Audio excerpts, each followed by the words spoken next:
Bonjour à tous, voici la vidéo du ciel étoilé du mois de mai. Allons directement voir ce qui se passe au niveau du système solaire. Le 9 mai, Jupiter se trouvera à l'opposition, c'est-à-dire que cette planète, la Terre et le Soleil seront alignés. Concrètement, lorsque le Soleil se couchera, Jupiter se lèvera et inversement. La planète sera donc observable toute la nuit. Comme vous pouvez le remarquer sur ce dessin, l'alignement n'est pas parfait. Tout simplement parce que cette représentation correspond à la date du 15 mai. Il s'est donc passé presque une semaine. Quant à Mars et Saturne, elles seront dans la même direction. Elles se lèveront en milieu de nuit et seront observables le matin globalement en direction du sud. Pour Mercure, on ne sera toujours pas à la fête puisqu'elle ne sera pas visible dans l'hémisphère nord, tout simplement parce qu'elle ne s'élèvera pas assez par rapport à l'horizon. Mais elle sera en revanche bien visible sous les tropiques. Et puis Vénus sera visible le soir, en direction de l'ouest, ce qui devrait donner de belles observations, notamment avec la Lune, entre le 16 et le 17 mai. Et justement, voyons ce que vous pourrez observer ce mois-ci à l'œil nu. Tout d'abord, les 4 et 6 mai, à l'aube, en direction du sud, la Lune naviguera entre Saturne et Mars.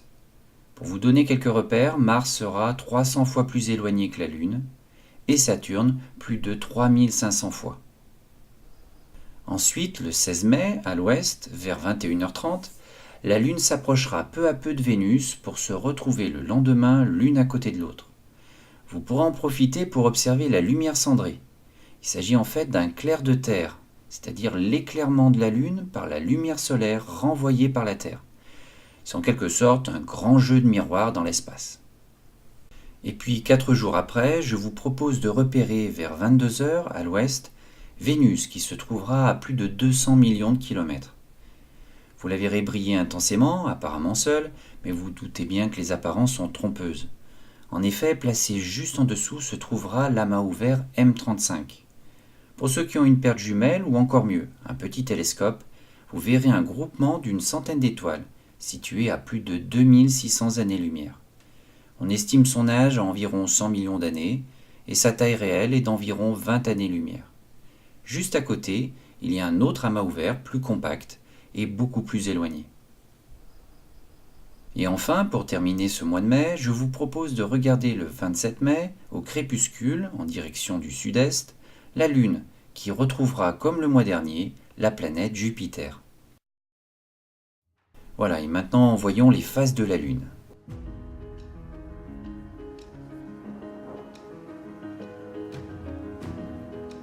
La pleine lune s'étant produite le 30 avril, le dernier quartier sera observable le 8 mai.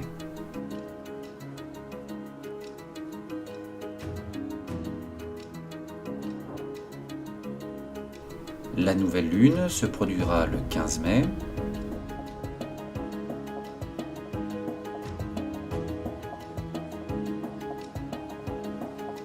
Quant au premier quartier, il sera visible le 22 mai.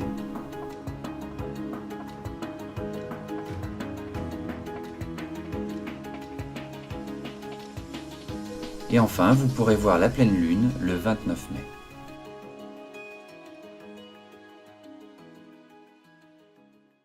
Pour finir, je voulais dire un mot sur le premier festival international des arts de la nuit.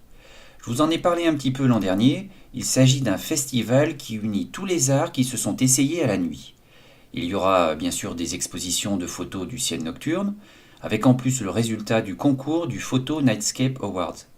Mais aussi des concerts, des ateliers, des histoires, des projections vidéo, et puis s'ajouteront des conférences et des observations.